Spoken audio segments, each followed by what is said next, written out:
Hello friends, this is Mark from the Human-Cetacean Alliance, and today I want to talk to you about, well, the state of our oceans and a personal experience I had regarding that and the connection of cetaceans with that situation. It's an experience that happened many years ago. So let's face it, everything is not hunky-dory down there. There's lots of stuff going on in the ocean, and we certainly should look into it and take an interest in it because, as you know, we have significantly more ocean surface than land surface. This is a water planet mostly. It's not exactly like it's a string of islands. We still have big land masses, but there is significantly more water than land, and that reflects the primarily feminine nature of this planet. So what I want to talk to you about is, as I said many years ago, there was talk, people were starting to talk about the effect that military sonars were having on cetaceans. Because dolphins and whales and their little porpoise cousins are very sensitive to sound, and they use sound a lot, among other things, to orient themselves. It's their sonar. They have their own natural sonar that they use for various purposes, and these military sonars are incredibly loud. They make a lot of noise that can be really disturbing for cetaceans. So some people had started to raise the alarm about that at the time, including some spiritually minded people. And I was living in and working with a lady at the time. She was my partner, and she was a really amazing psychic. She had very impressive psychic abilities, such acute perceptions. It was extraordinary. And she was facilitating classes and seminars for which I was assisting her. And one day, as we were in one of these classes, we decided to have a deep look into the situation of what was going on with these sonars and the effect they were having on cetaceans. And what she perceived was something quite different. She perceived a disturbance on cetacean life and marine life in general that wasn't sonic booms. Let's put it like that. It looked like a waveform, and she was flabbergasted. She didn't know what she was looking at, and the way she described it, it looked like something that was projected from a point that was unfolding into the water as an energy, and as it was unfolding and propagating itself, it assumed a shape that was reminiscent of a manta ray. Very interesting creatures, by the way, the manta rays. Very, very smart fish, very evolved fish, and beautiful, so graceful. The largest fish, apart from the whale shark, of course, they are the largest fish. So she got that this was a nuisance to cetaceans, and it, generally speaking, it didn't feel good at all. And the information she got was that we could help cetaceans with that by surrounding them with a magnetic shield, and that the beings who were the originators of that nuisance, I feel like calling them the perpetrators of that nuisance, actually had knowledge of the magnetic shield, but that they wouldn't be able to neutralize it. So we did that for a while. We were working to surround cetaceans with magnetic shields, and retrospectively, I find it interesting that we didn't try to cooperate with them. We didn't try to contact them and do that work with them, instead of intervening as mighty protectors.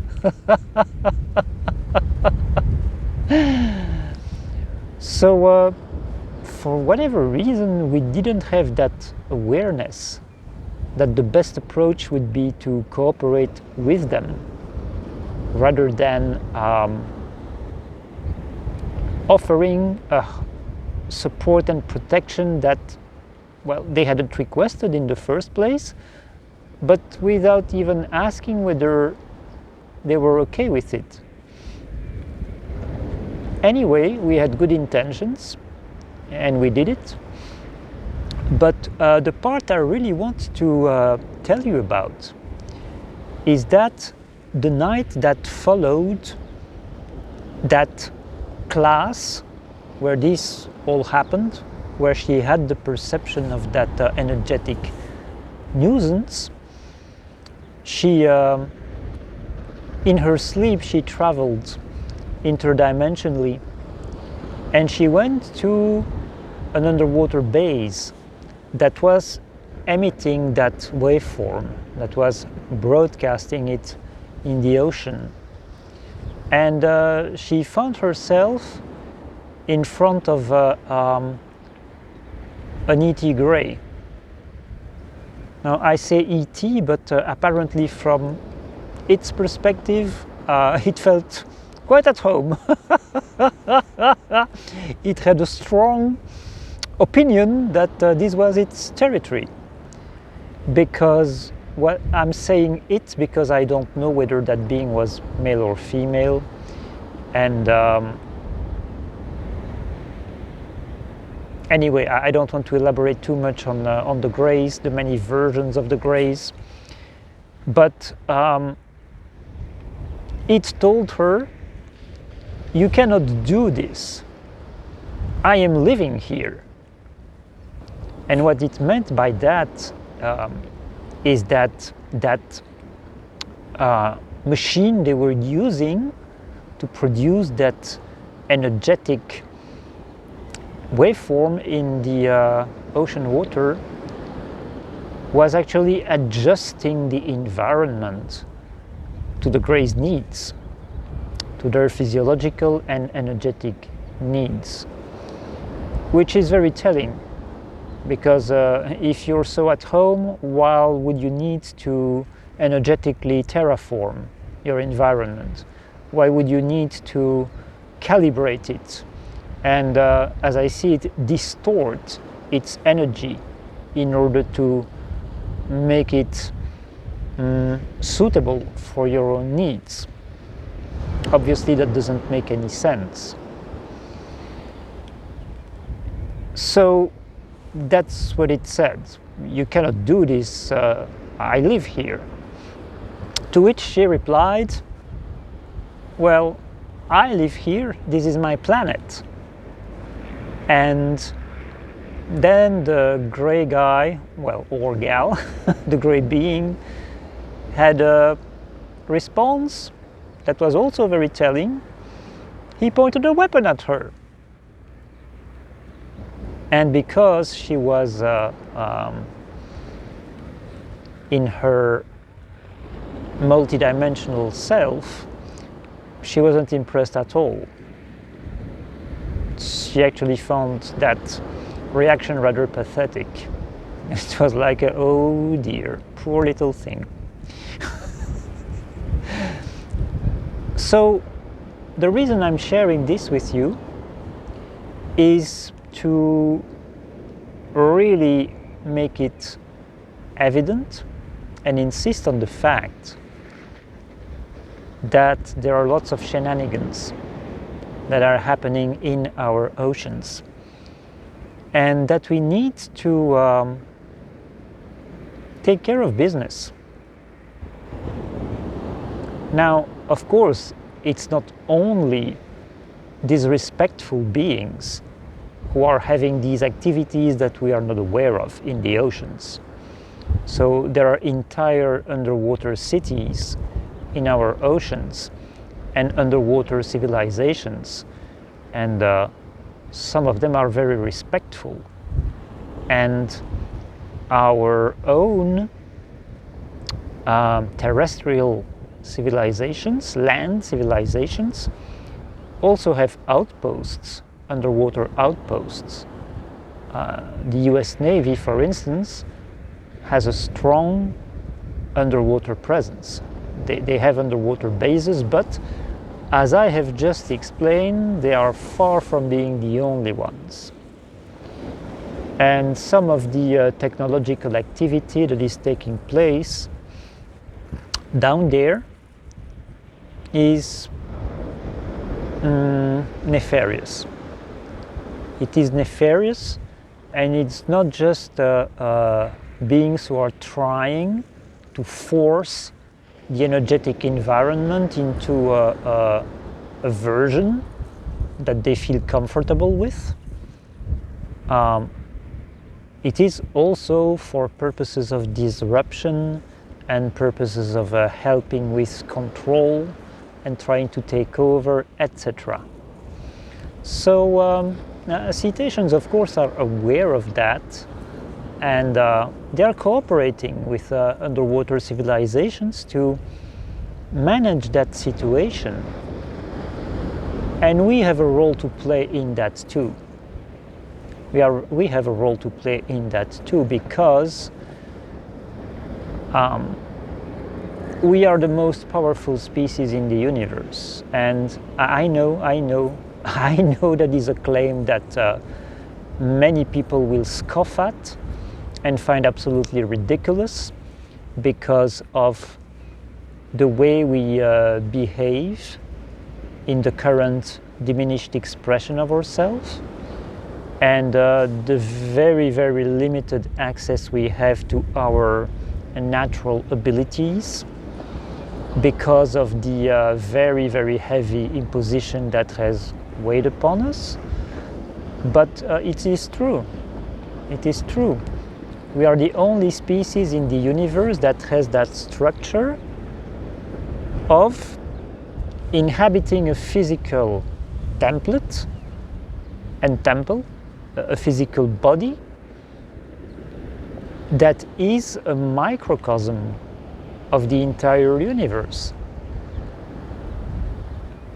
So not only does that normally give us access to a tremendous amount of energy and resources because of all these connections that we have with the rest of the universe, but also in order to be able to properly operate such a vessel, especially in the extremely challenging environment that this distorted reality is at the moment, it's coming to an end, but it's still very distorted, as you can, as is plain for anyone to see.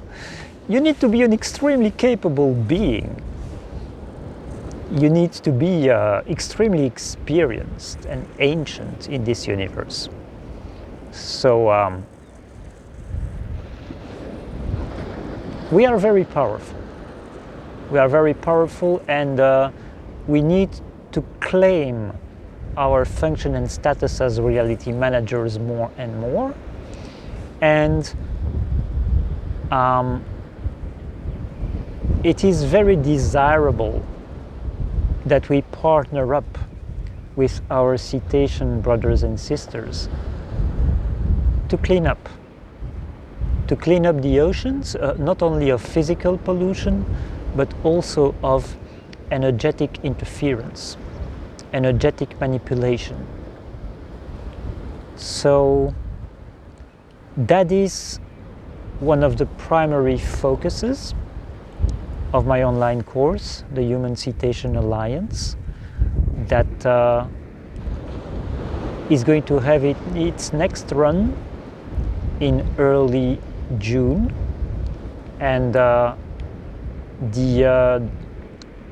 possibility to reserve is already open, so people can already register for this run of the online course in early June.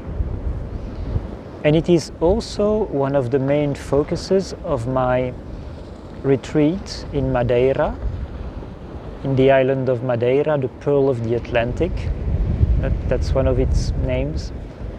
It's also called the Flower Island because of the incredible abundance of flowers there, and the island of eternal spring because of how mild the weather is all the year round. So next retreat is going to take place in early May, and there are still spots available, so you can still join if you feel the call. So we also place a strong emphasis in that retreat where we physically go on the ocean, on a boat, to watch the whales and to be in the water with wild dolphins.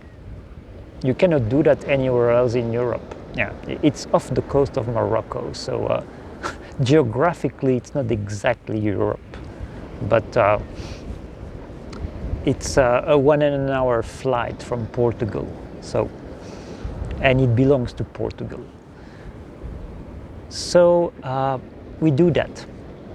We do that in the course, and we do that during the retreat. And I would say that for those of you who want to interact with cetaceans, partner up and have your share, have your fill of cetacean magic, the retreat is the cherry on the cake, is the crown jewel of what I'm offering in terms of my activities that are centered on the human-cetacean relationship and partnership. So that's it for today. That's what I wanted to share with you. We need to roll up our sleeves, those of us who feel the call. We need to roll up our sleeves and get to task and help these guys and do what we need to do to reestablish harmony on our planet. And of course that is something we also do in close cooperation with the spirit of the planet herself, with Mother Earth.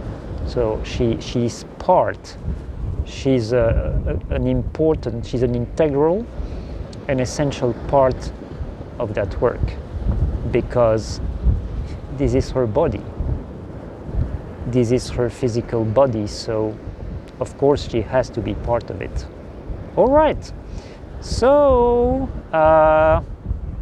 link to my website in the description.